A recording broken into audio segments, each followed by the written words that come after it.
Salut tout le monde, c'est Kevin et aujourd'hui on se retrouve pour parler de Jeff Jones présente Superman, une série en 6 tomes. Et si vous ne l'avez pas lu, eh bien il y a quand même deux trois trucs à savoir avant de vous lancer là-dedans. Je vais vous expliquer ça. Donc on commence par le tome 1. Le tome 1 qui, alors je vous le dis tout de suite, il est pratiquement introuvable. On le trouve nulle part, sauf vous le trouverez seulement sur le marché des occasions. Moi, je l'ai trouvé sur Vinted pour 10 euros, donc ça vaut le coup. Vous le trouverez pas du tout en magasin. Voilà, il n'a pas du tout été réédité par Urban Comics. Ça a été édité, je crois que c'était en 2013. Voilà, le premier tome a été fabriqué en janvier 2013.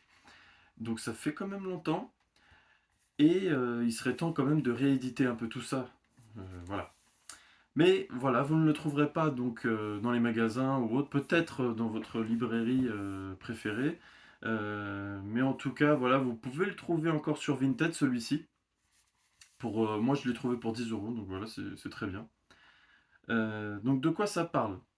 Donc, ce premier tome, alors déjà, il a écrit, il y a Jeff Jones dedans, mais il y a aussi Richard Donner. Richard Donner qui est le réalisateur du premier film de Superman de 1978. Euh, on voit en lisant le tome, on reconnaît un petit peu, il y a un peu, il y a sa patte quoi dedans. On voit qu'il y a du Jeff Jones et on voit aussi qu'il y a du Richard Donner dedans. Il y a eu quand même quelques, je dirais, allez, deux scènes, je crois, du film.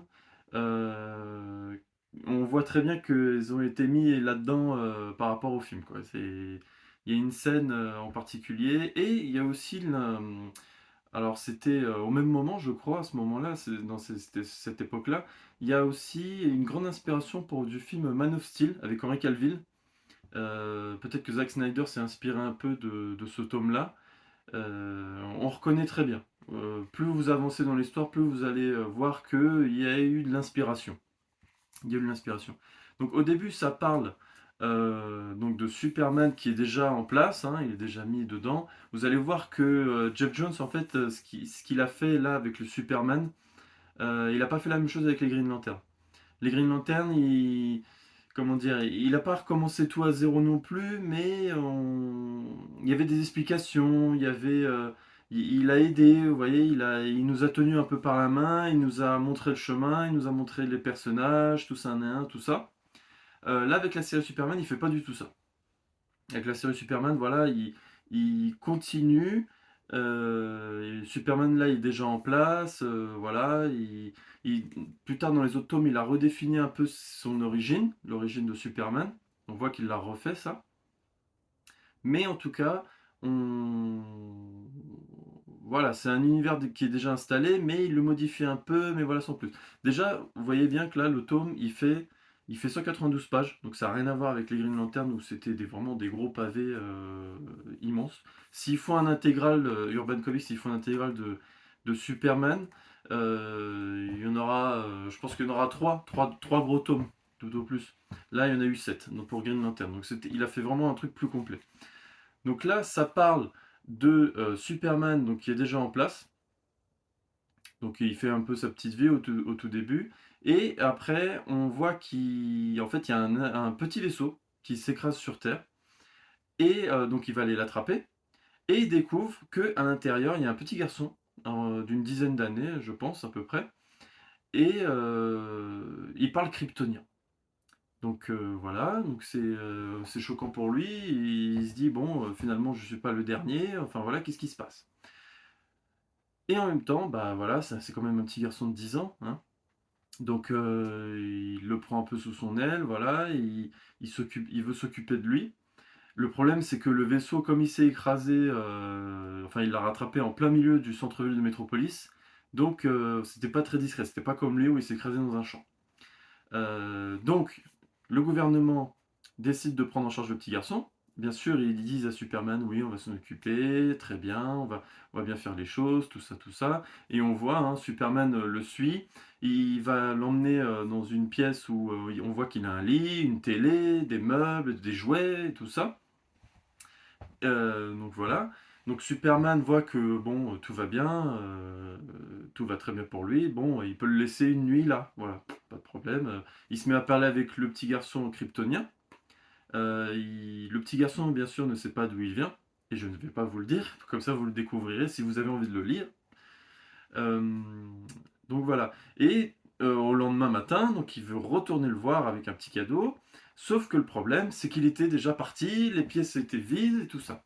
Donc Superman devient rouge de colère, et ce qui est bien, c'est que c'est vachement bien dessiné, quoi. On voit bien qu'il est vraiment en colère. Il est bien très très très en colère. Je vais vous montrer ce passage-là. Ça, je peux vous le montrer parce que c'est le début, hein. C'est vraiment le tout premier, les premières scènes. Donc voilà, là on voit que Superman est en colère. Vous voyez? Hop, il tord un peu là des fusils, voilà, hop, et hop, il le chope, il le plaque contre le mur, et vas-y, qu'est-ce qui se passe? Il veut savoir où est-ce qu'il est, le petit garçon, bien évidemment. Et donc Clark, qu'est-ce qu'il décide? Il essaie de faire un petit coup à la Batman. Ça veut dire qu'il va pas aller chercher le garçon qui est dans un convoi. Vous voyez, il est dans un petit convoi, le garçon, là, il est en train de partir, en fait, on ne sait pas où. Et comme Superman, il sent qu'il y a une entourloupe, il va aller le chercher, sauf qu'il fait son coup à la Batman. Il décide de changer ses vêtements, de s'habiller en gris, en pull, avec une cagoule, et vas-y, je vais le chercher, le petit garçon. C'était assez sympa, ce passage-là. Et donc là, après, je ne vais pas vous raconter la suite parce que je vais vous spoiler. Je vais vous spoiler. Et c'est une très bonne histoire. Franchement, moi, j'ai adoré. C'était vraiment excellent. C'est très court, ça se lit très vite, mais ça fait le boulot. Franchement, ça fait le taf. C'est excellent, je vous le conseille. Donc celui-là, c'est à lire. Surtout si vous avez aimé, je vous dis, le film de 1978 et le Man of Steel. Il y a quand même certains mélanges, sauf là, bien sûr, le début. Hein. Le début que je vous ai raconté, voilà, il y a pas de ça dans les films. Mais il y a eu de l'inspiration, je sens, pour Man of Steel quand même. Et vous verrez pourquoi. Les dessins sont vraiment très bons. Franchement, c'est Adam Kubert qui dessine. Lui, je le connaissais pas avant. Du moins, j'ai pas trop fait attention. Mais je trouve que il dessine très très bien. C'est excellent ce qu'il fait. Vous voyez? Là, le petit garçon avec Superman. Donc une très belle planche, un très beau dessin. Euh, je vais vous montrer autre chose, d'autres dessins. Je vais vous montrer le début, je vais vous montrer le début. Voilà, par exemple là, le vaisseau qui s'écrase. Vous voyez? Et Adam Kubert, je trouve qu'il a un grand talent pour tout ce qui est représentation en fait, des villes. Vous voyez là, il y a tous les feux rouges, les panneaux, les traits blancs. Vous voyez, il a même dessiné un petit chat là. Il a eu le temps de dessiner un petit chat. Les feux rouges, les immeubles, vous voyez, avec les pigeons aussi, il y a les pigeons ici, vous voyez, tout ça. Et je trouve qu'il a un certain talent aussi pour... alors je vais essayer de vous montrer un passage où en fait il les fait très bien les dessins en fait en hauteur, quand Superman il vole à travers la ville. Et je trouve que les immeubles sont vachement bien faits, on a une impression qu'on est haut avec lui, on a l'impression qu'on est avec Superman en train de voler. Je vais essayer de vous montrer ce passage-là rapidement. Tac, tac, tac, tac, tac. Voilà, par exemple. Là, on ne le voit pas voler, mais vous voyez, encore une fois, on voit bien que la ville est bien dessinée. Les immeubles sont hauts. Vous voyez, les immeubles sont très hauts. On voit bien on a une belle sensation de hauteur. Donc là, c'est dommage, j'en ai un magnifique là, mais sauf que je peux pas vous montrer parce que sinon ça va vous spoiler. Donc bref, vous verrez ça. Et voilà, donc je trouve qu'on a vraiment une très belle sensation, les dessins sont magnifiques, le scénario est très bon.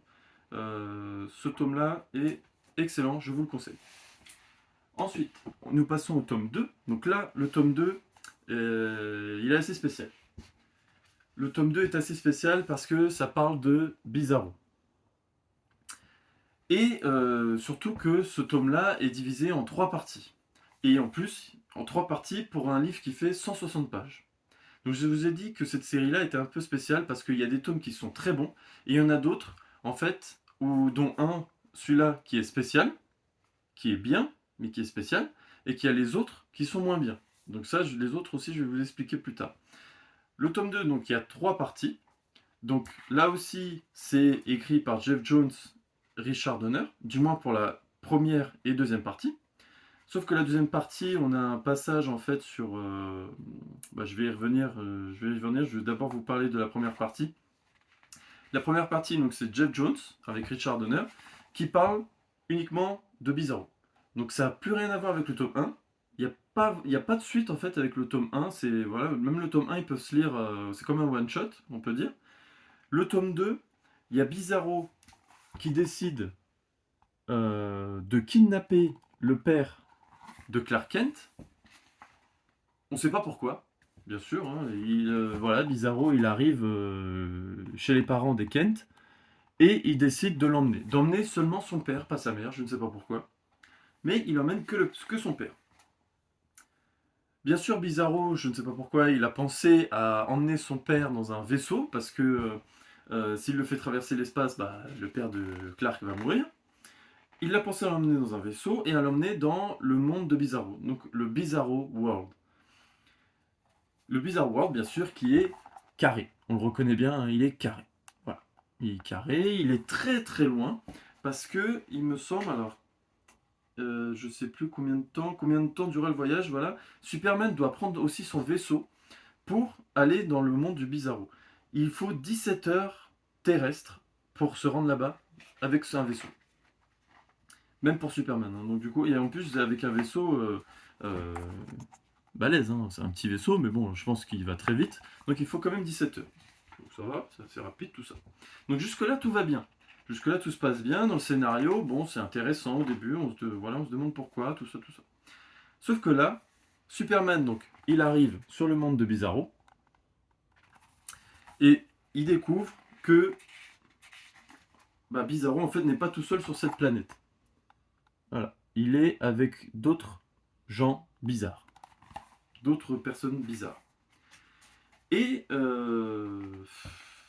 comment vous dire? Donc au début c'était intéressant, on aime plutôt bien, sauf qu'arrivé au milieu et vers la fin, en fait on commence à fatiguer. La lecture commence à être fatigante, pourquoi? Parce qu'en fait les dialogues des gens de Bizarro sont franchement... c'est... Au bout d'un moment, c'est bon quoi, on n'a plus trop envie de lire parce que le dialogue nous fatigue.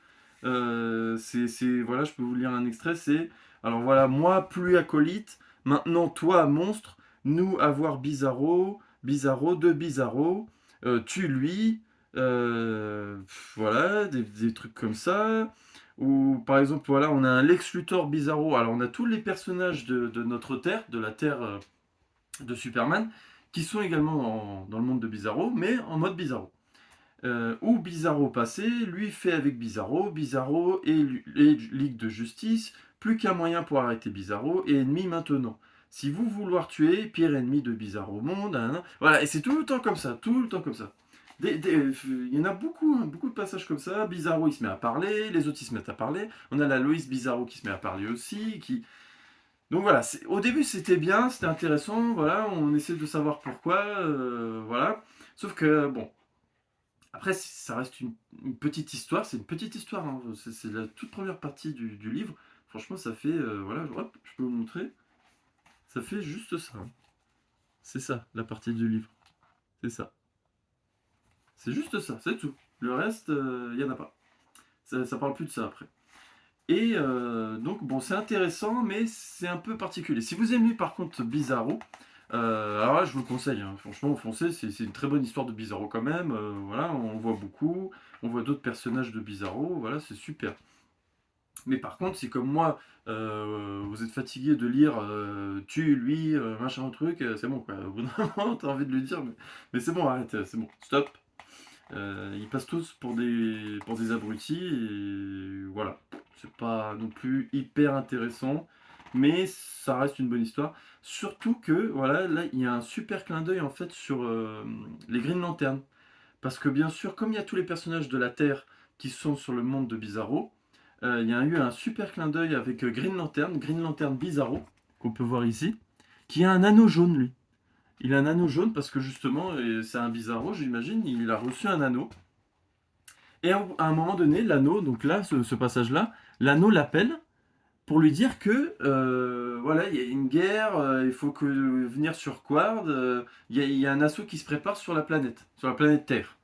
Et il dit voilà, t'es obligé de venir maintenant, on t'a appelé plein de fois, donc t'as intérêt à venir parce que sinon voilà. Et donc, il est, l'anneau l'a fait partir d'un coup. Et voilà, il est parti. Et en fait, il est parti pour la guerre de Sinestro, donc le Sinestro, le tome 2, la guerre de Sinestro. Et donc ça, moi, j'ai trouvé ça vachement cool. C'était vachement bien de relier un peu tout ça, de relier les deux. Surtout que je pense qu'il devait être en même temps sur Green Lantern au moment où il a écrit Superman.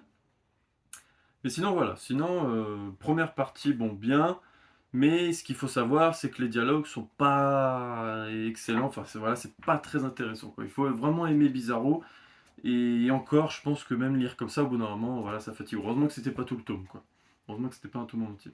Au niveau des dessins, les dessins, bah, c'est moins bon que le tome 1, Candy Kubert.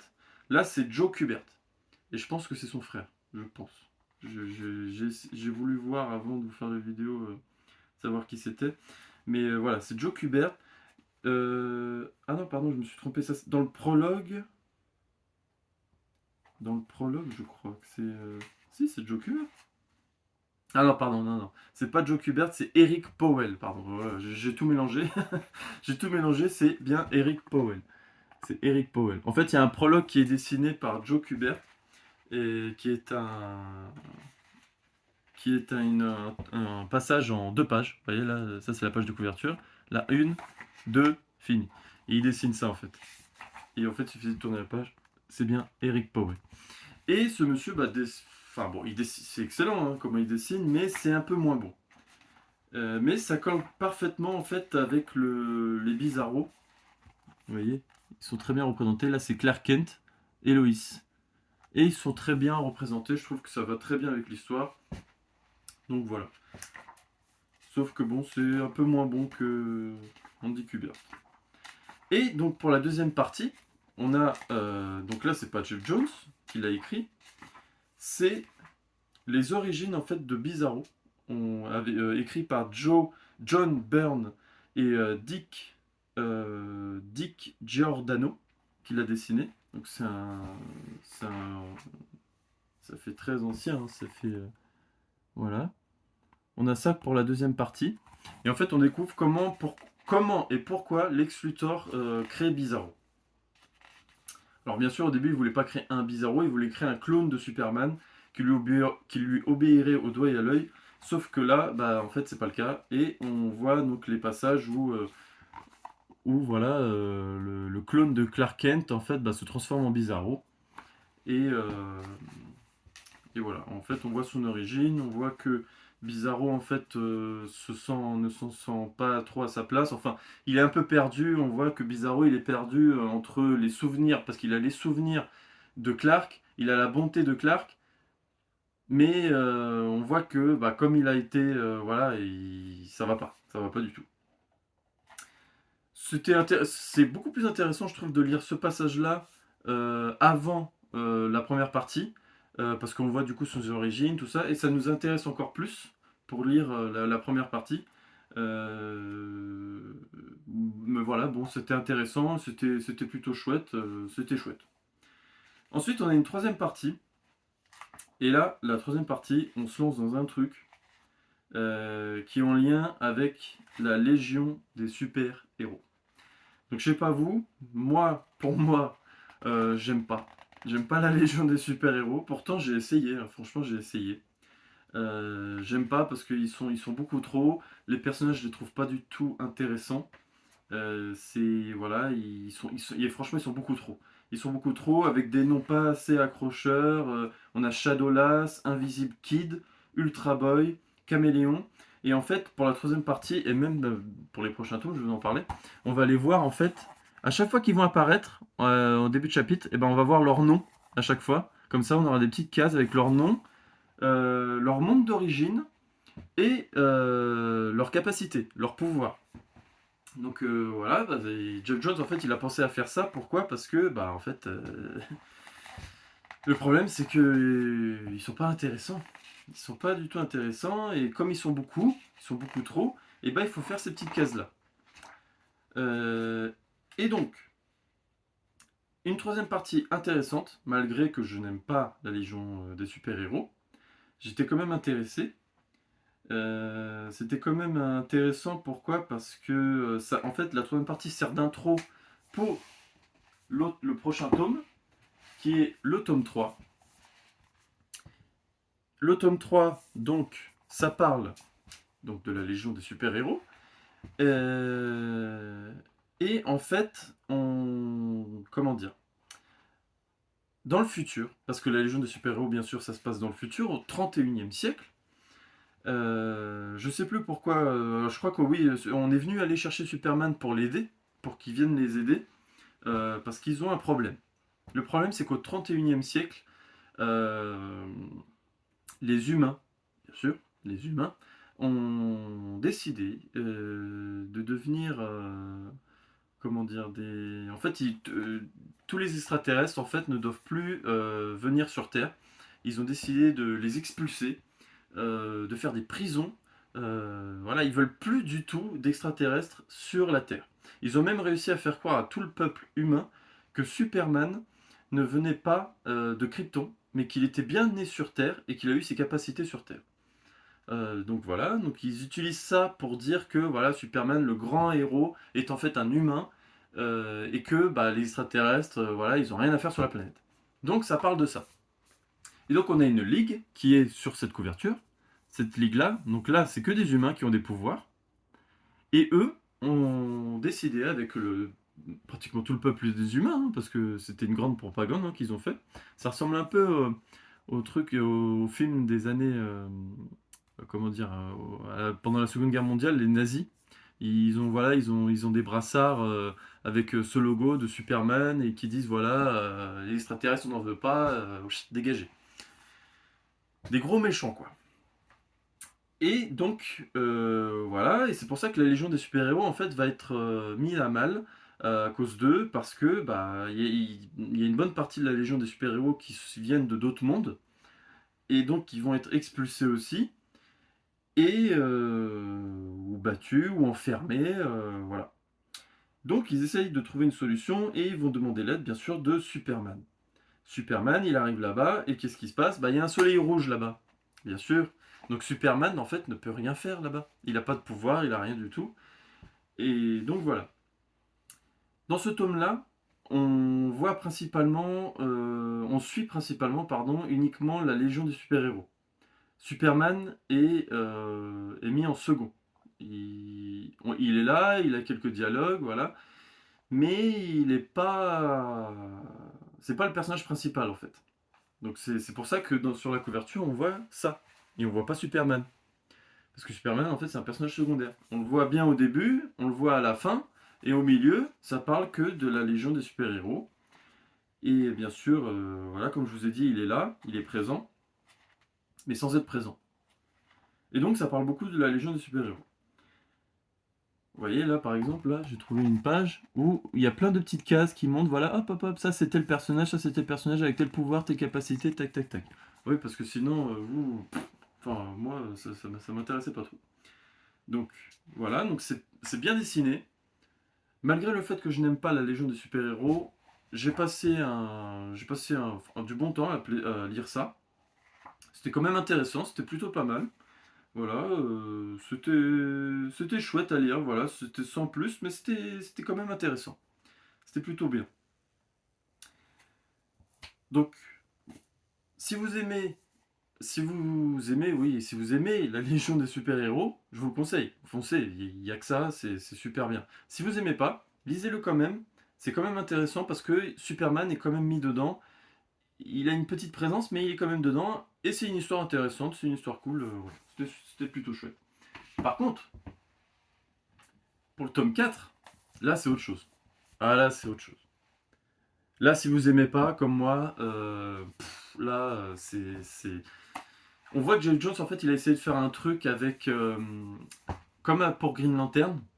Il a essayé de mettre du monde là-dedans, plein de personnages, créer un super gros truc, encore un super gros événement, un truc énorme. Sauf que là, pour moi, ça n'a pas marché. Parce que c'est la Légion des super-héros. et qu'en plus il a compliqué un peu les choses en mettant la première version de la Légion des super-héros, donc dans les années je sais plus combien, la première version qui a été créée en fait, avec la deuxième version de la Légion des super-héros qui a été remaniée au milieu de leur existence, et avec la dernière donc de Jeff Jones, celle qu'on voit dans le tome précédent, le tome 3. Et donc du coup vous avez, non seulement, comme je vous ai dit, vous avez du monde, déjà, pour la version de Jeff Jones, mais en plus là, si vous mettez les trois versions différentes avec les mêmes personnages, donc ça vous fait encore 3 fois plus de monde, identique. Et bien sûr avec les costumes différents, tout ça, voilà, avec quelques particularités, mais bon, ça reste les mêmes personnages. Et c'est le bordel. Franchement, c'est le bordel. Moi qui n'aime pas, là, j'ai pas pu. Là, le tome 3 j'ai pu accrocher. Mais là, celui-là, j'ai pas pu. J'ai lu le début. J'ai lu le début. Franchement, j'ai tenu. Mais arrivé à la deuxième partie, au deuxième chapitre, j'ai pas pu. Franchement, j'ai pas pu parce que là, c'est Superman, en fait, on le met carrément de côté. Là, dans le tome 3 il était là, mais là, il est plus là. Là, on le voit plus, pratiquement plus. On voit uniquement la Légion des super-héros. Ça parle que de eux. Et c'est un bazar pas possible, quoi. Il y en a partout. Il y a des en plus, je trouve que les dessins ils sont bons, mais le découpage, franchement, il y en a partout. Il y a des cases partout. On comprend rien. C'est un bazar. Par exemple, là, voilà, vous voyez, là, il y a des bulles. Là, ça s'écrit. Il y a des phrases partout. Il y a des dessins partout. On comprend pas grand-chose. Et plus on avance, plus c'est pire, hein. Plus on avance, plus c'est pire. Il y a des cases dans des cases. Là, là, là. Là, il y a une barre. Vous voyez, là, en plein milieu, là. Tac. Là, il y a une case, il y a une case, il y a une case. Là, il y a des petites cases. Là, ça part, machin. Et plus on avance, plus c'est pire. Je vais essayer de vous trouver un passage. Alors, moi, j'ai survolé, hein. Arrivé à la deuxième partie, j'ai pas pu continuer. J'ai fait défiler les pages sans lire pour regarder les dessins. J'ai regardé les dessins, j'ai regardé les grandes lignes. Et bon, c'est dommage, hein, parce que franchement, au niveau dessin, voilà, c'est magnifique, hein, ça fait un beau truc, hein. On voit qu'il a essayé de faire un truc comme Green Lantern. Mais voilà, il y a des moments où on n'a pas envie, quoi. Le scénario, franchement, il m'a pas du tout plu. J'ai vraiment pas aimé. Il y a des personnages qu'on voit qui sont pas, enfin pour moi, hein, qui sont pas vraiment, qui sont pas du tout intéressants. Si vous aimez la Légion des super-héros, franchement c'est un truc pour vous. Ça a l'air, franchement ça a l'air vraiment magnifique. Mais sauf que quand on n'aime pas, bah ça marche pas. Chacun ses goûts et ses couleurs. Moi j'ai pas aimé. Donc voilà. Si vous avez aimé, bah tant mieux. C'est franchement ça avait l'air plutôt intéressant quand même. Même si je pense que le méchant à la fin, bon, il est pas. Là, on parle pas en fait des extraterrestres et la guerre qui se passe entre les humains et les extraterrestres. On parle d'un autre méchant qui, pour moi, n'a pas grand intérêt. Parce que vu ce qui se passe à la fin, bof. Il y a Superboy qui est de retour. Et bon, voilà, sinon c'est tout, quoi. C'est pas, ça n'a pas l'air non plus énorme, on va dire. Donc, celui-là, si vous vous lancez en fait sur la série, je vous conseille donc là pour l'instant le tome 1. Le tome 2, si vous aimez pas Bizarro, c'est pas la peine. Sinon, ça reste quand même intéressant si vous le voulez pour la collection ou autre. Je vous le conseille. Le tome 3, La Légion des super-héros, mais c'est quand même intéressant. Tome 4, si vous aimez pas la Légion des super-héros, c'est même pas la peine de l'acheter. C'est même pas la peine. Je vous le dis. C'est même pas la peine. Et donc voilà. Par contre, dès qu'on passe au tome 5, ah bah là on retrouve Jeff Jones comme dans le tome 1, mais en mieux, encore mieux. Là, franchement, celui-là, le tome 5, on retrouve Brainiac. Et là, c'est excellent. Franchement, là, j'ai retrouvé son truc comme pour Green Lantern, c'est juste mythique, c'est juste incroyable. Il y a le premier chapitre, ça parle de Toyman. Alors, je sais pas qu'est-ce qu'il vient faire là, le chapitre de Toyman. Ils l'ont mis là, Urban Comics, je sais pas trop pourquoi, mais bon, c'est quand même super, c'était vachement intéressant. Le passage de Toyman. Donc il y a qu'un chapitre avec lui. Un ou deux, je crois. Non, c'est un. Il n'y en a qu'un. Et après, ça parle que de Brainiac. Que de Brainiac, donc. Donc là, c'est Jeff Jones qui l'écrit avec Gary Frank en dessin. Gary Frank qui est juste excellent. Franchement, lui, il n'y a même plus besoin de le présenter. Et là, Jeff Jones a une vision de Brainiac qui est juste terrible. C'est juste incroyable. Il y a du sang, hein, voilà. Brainiac, il veut capturer des cités, il veut détruire des planètes, il fait peur. C'est un Brainiac comme on aime, quoi, qui est vraiment flippant. Et ce que je trouvais marrant, c'est qu'au dessin, vous voyez là, je sais pas si vous allez bien voir. Là, Lois Lane, elle ressemble beaucoup à l'actrice qui joue dans Superman du film 1978. Et même Superman, d'ailleurs, il ressemble beaucoup à Christopher Reeves. Et on voit qu'il s'est beaucoup inspiré Gary Frank des films. Vous voyez, on voit très bien. Ça, c'est plutôt sympa, ça, c'est vraiment très cool. C'est vraiment chouette. On voit Supergirl aussi dedans, qui a vraiment extrêmement peur de Brainiac. Elle a vraiment très peur de Brainiac. Je vous laisserai lire, je vous laisserai lire parce que celui-là, franchement, il vaut vraiment le coup. Il est court, il fait 160 pages aussi, mais là, ça parle de Toyman bon, au début, mais après, tout le reste, ça parle de Brainiac. Et du début à la fin, c'est juste excellent. Et il y a un passage, justement, dans ce livre. Voilà, j'ai retrouvé le passage. Je vais pas tout vous montrer, mais voilà, je vous montre juste un passage. Et en fait, il n'y a aucun texte, il n'y a aucune ligne de dialogue. Pendant 4-5 pages, il n'y a rien, pas de dialogue. Et on voit que le talent du dessinateur, donc Gary Frank. Et c'est juste magnifique. Ce passage-là, franchement, il est marquant, il est triste, il est spectaculaire. C'est juste incroyable. Ce passage-là était. Franchement, c'est le meilleur passage de tout le livre. 4-5 pages, voilà, ça m'a. Waouh! C'était juste incroyable, c'était magnifique. Magnifique et désastreux, parce qu'il se passe un gros truc quand même. Donc ce tome-là, je vous le conseille vraiment. Il est excellent. C'est un one-shot aussi, il n'y a pas de suite. Il n'y a pas besoin d'avoir lu autre chose. Il n'y a pas besoin d'avoir lu ceux-là d'avant. Comme le tome 1, en fait, il n'y a pas besoin d'avoir lu un truc avant, un truc après. Et donc, c'est juste excellent. Incroyable. Il n'y a rien à dire sur celui-là. Voilà, celui-là, je vous le conseille. Celui-là aussi, on le trouve parfaitement au magasin. Les seuls tomes qu'on ne trouve pas au magasin, c'est le tome 1 et le tome 6. Parce que c'est les plus, j'imagine que c'est le plus connu. Le tome 1, voilà, il a cartonné. Le tome 2, bah, et le tome 3 et le tome 4, bah, moins cartonné. Mais le tome 5, voilà, il est encore dispo en tout cas en magasin. Et sinon, vous le trouvez aussi très facilement, tout comme le tome 2, 3, 4, en occasion. Enfin voilà, il n'y a pas de complication à le trouver celui-là. C'est pas comme le tome 1, comme le tome 1 et surtout le tome 6. Le tome 6 euh, qui est juste en fait introuvable. On le trouve nulle part. Ou alors, j'ai vu il y avait des gens qui le vendaient, mais à des prix exorbitants, genre 250 euros, des trucs comme ça. Donc c'est pour ça que moi, j'ai trouvé cette version-là sur Vinted pour 8 euros. C'est la collection Eagle Moss. Donc j'ai eu pour 8 euros. Bon, c'est dommage parce que oui, sur une collection, moi je suis un grand collectionneur. J'ai que du Urban Comics, j'ai que leur format. Et là, c'est le seul que j'ai acheté en Eagle Moss. Euh, donc voilà, ça fait un peu tâche, bon, parce que quand vous le rangez, vous voyez, vous avez ça.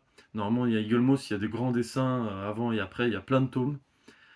Mais bon, au moins, voilà, j'ai l'histoire, j'ai en papier, ça m'a coûté que 8 euros. Je vais pas acheter un tome à 250 euros, je vous le déconseille. Parce que la version Eagle Moss, vous le trouvez super facilement sur Vinted pour 8 euros.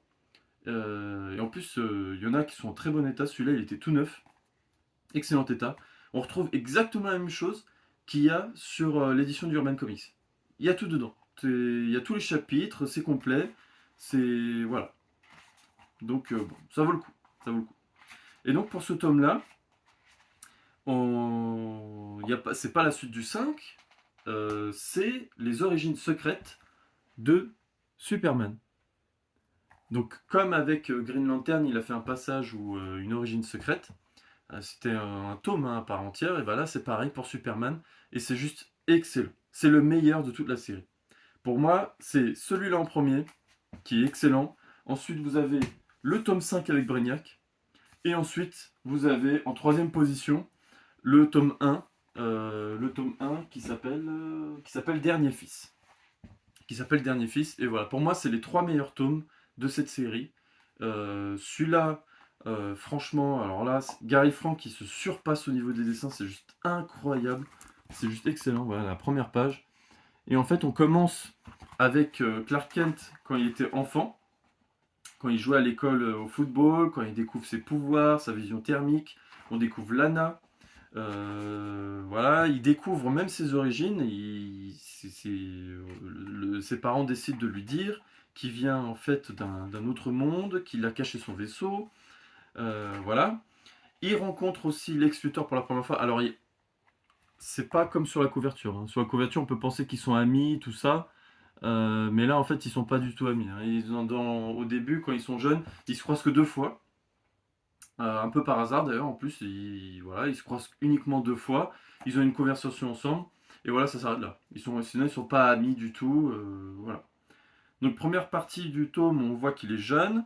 Deuxième partie, malheureusement, on revoit la Ligue des super-héros, la Légion des super-héros, mais c'est très court. Parce que, bon, Jeff Jones, voilà, vous allez le voir dans les précédents tomes, on voit que quand Superman est jeune, en fait, la Légion des super-héros, quelques membres sont venus le voir parce qu'ils étaient curieux de voir comment, enfin, pour leur dire merci, pour dire merci à Superman, voilà tout ça. Et Superman, en fait, est parti avec eux dans le futur pour voir, parce que Superman, forcément, il est jeune, hein, il est curieux, il a vu qu'il y avait d'autres amis comme lui, parce qu'ils se sont très seuls.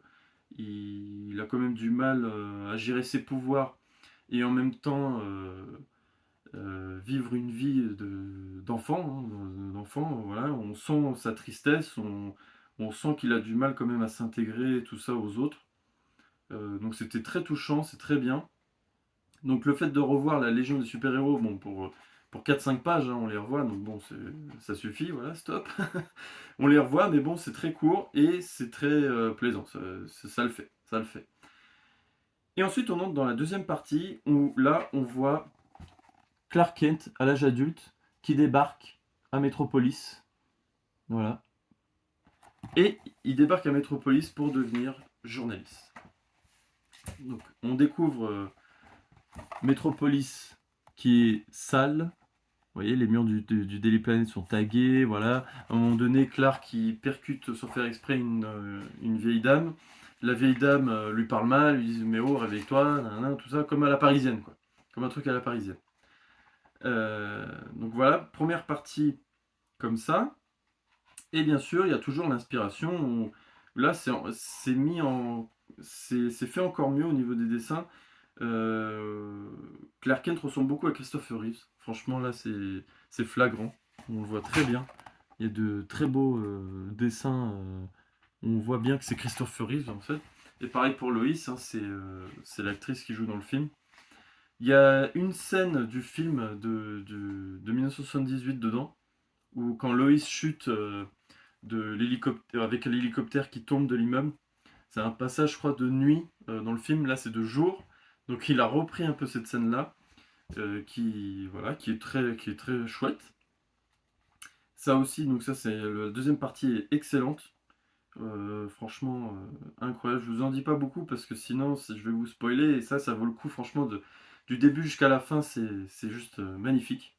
Et ensuite, on a le troisième passage où là, on rentre un peu plus dans l'action, où il y a un combat, tout ça, on retrouve un peu Lex Luthor. Il y a un méchant aussi, on voit un peu ses origines du méchant. Il se bat un peu avec lui, voilà, tout ça. Les dessins sont magnifiques, le scénario est incroyable. Je peux que vous conseiller de lire celui-là. Franchement, c'est le meilleur de toute la série. Donc voilà les amis, je crois que j'ai fait le tour. Dites-moi en commentaire si j'ai oublié des choses ou si ça vous a plu. Donnez-moi votre avis sur cette série. Likez la vidéo si elle vous a plu aussi. J'ai beaucoup aimé vos commentaires sur la série Green Lantern que j'ai faite. Je ne m'attendais pas à autant de soutien. Franchement, merci beaucoup. C'est très gentil. Donc voilà, dites-moi si cette série-là vous a plu, si ça vous a donné envie de la lire, et si vous l'avez déjà lu, bien sûr, donnez-moi votre avis. Voilà, c'est tout pour moi. Salut, à la prochaine.